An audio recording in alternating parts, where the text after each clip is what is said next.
बिस्मिल्लाहिर्रहमानिर्रहीम। शुरू करता हूँ अल्लाह के पाक नाम से जो बहुत बड़ा मेहरबान नहायत रहने वाला है। दोस्तों, बहनों, भाइयों, बुजुर्गों, अस्सलाम वालेकुम। हम आपको मुस्लिम विरसे और इस्लामी स्कॉलर्स पर मुश्तमिल वीडियोस की इस सीरीज में खुशामदीद कहते हैं। और आज हम इस वीडियो में अहमद बाबा अल तमक्ती की स्वाने हयात को बयान करेंगे। अहमद बाबा मगरबी अफ्रीका के सबसे मशहूर इस्लामी स्कॉलर में से एक थे, जिन्हें कानून, अलहियात और अदब में महारत हासिल करने के लिए याद किया जाता है। इनका पूरा नाम अहमद बाबा बिन अहमद बिन उमर बिन मोहम्मद अकीद था।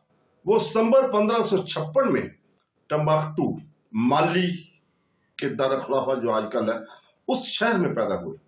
इस दौर में जब ये शहर मुस्लिम दुनिया में सीखने के सबसे ज्यादा अहम मराकज में से एक था। टम्बाक्टू जो मौजूदा माली में वाक़या है, अपनी यूनिवर्सिटियों, लाइब्रेरियों और इल्मी नेटवर्क्स के लिए मशहूर था, जो अफ्रीका और इससे बाहर के तलबा और उस्ताजा को अपनी तरफ मतवज्जो करता था।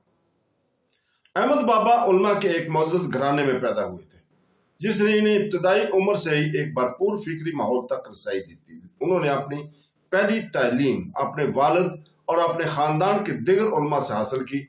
जैसे जैसे वो बड़े हुए, उन्होंने टम्बाक्टू की मशहूर संकोर यूनिवर्सिटी में तालीम हासिल की, जहां उन्होंने इस्लामी कानून, हदीस, कुरानी तफसीर, अदब और अरबी ग्रामर में महारत हासिल की। इनकी जहानत ने इसे अपनी नस्ल के सरकर्दा स्कॉलर में से एक के तौर पर अलग कर दिया। वो न सिर्फ टम्बाक्टू बल्कि मुस्लिम दुनिया के दिगर हिस्सों में भी इज्जत हासिल करते हुए एक काबिल मुसन्नफ और फसीह उस्ताद बन गए।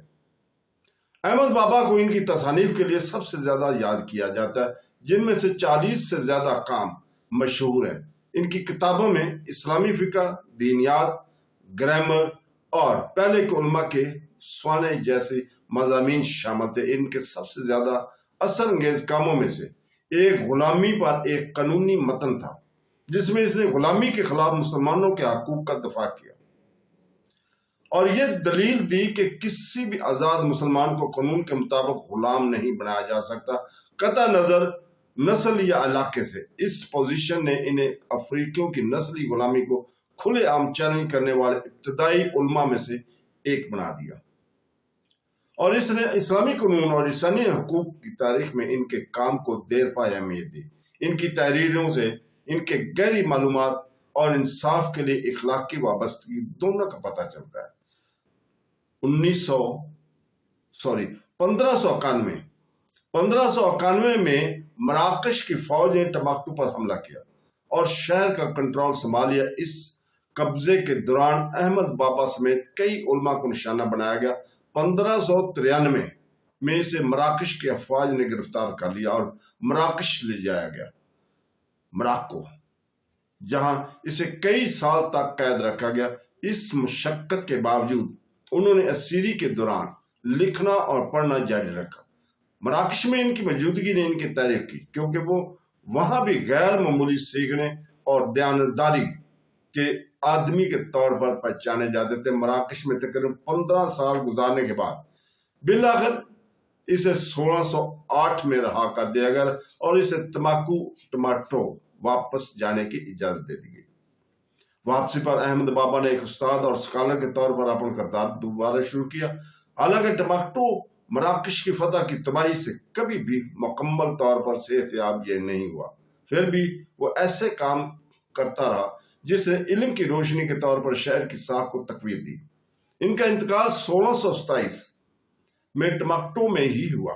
उन्होंने अपने पीछे स्कॉलरशिप, इंसाफ और लचक के महराज छोड़ी। इनकी मौत पर गहरा शोक मनाया गया और इसे अपने प्यारे शहर में ही दफन किया गया, जहां इनका मजार मगरबी अफ्रीका के सबसे बड़े आलमों में से एक के एहतराम की लामत बन गया।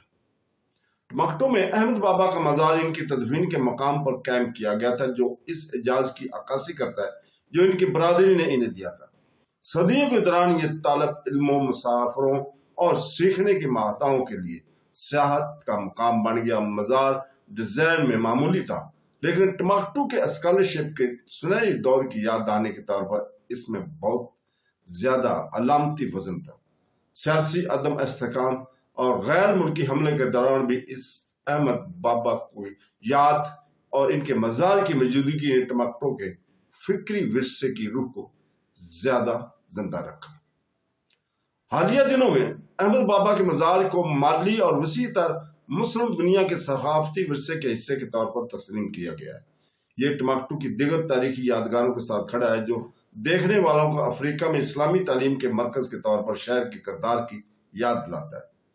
مالیوں اور دنیا بھر کے مسلمانوں کے لیے احمد بابا کا مزار نہ صرف ایک تدفین کی جگہ ہے بلکہ علم، انصاف اور استقامت کی اقتدار کی یادگار بھی ہے۔ ان کے کاموں کا مطالعہ جاری ہے اور ان کی زندگی ان علماء اور طلباء کے لیے ایک تحریک کا کام کرتی ہے جو ان میں علم کے سچے خادم کا نمونہ دیکھتے ہیں۔ تو دوستو، اسی کے ساتھ ہم آج اجازت چاہتے ہیں آپ سے، اور کل ہم انشاءاللہ تعالی اسی وقت اگر زندگی نے ساتھ دیا ہم جلال الدین السیوطی کی سوانح حیات کو بیان کریں گے۔ ہم ان کے مزار کو بھی اور ان کے مزار کی تاریخ کو بھی بیان کریں گے۔ آخر پہ ہم اللہ تعالیٰ سے دعا کرتے ہیں کہ وہ ہمیں قرآن پاک اور حدیث نبوی پر چلنے کی توفیق عطا فرمائے۔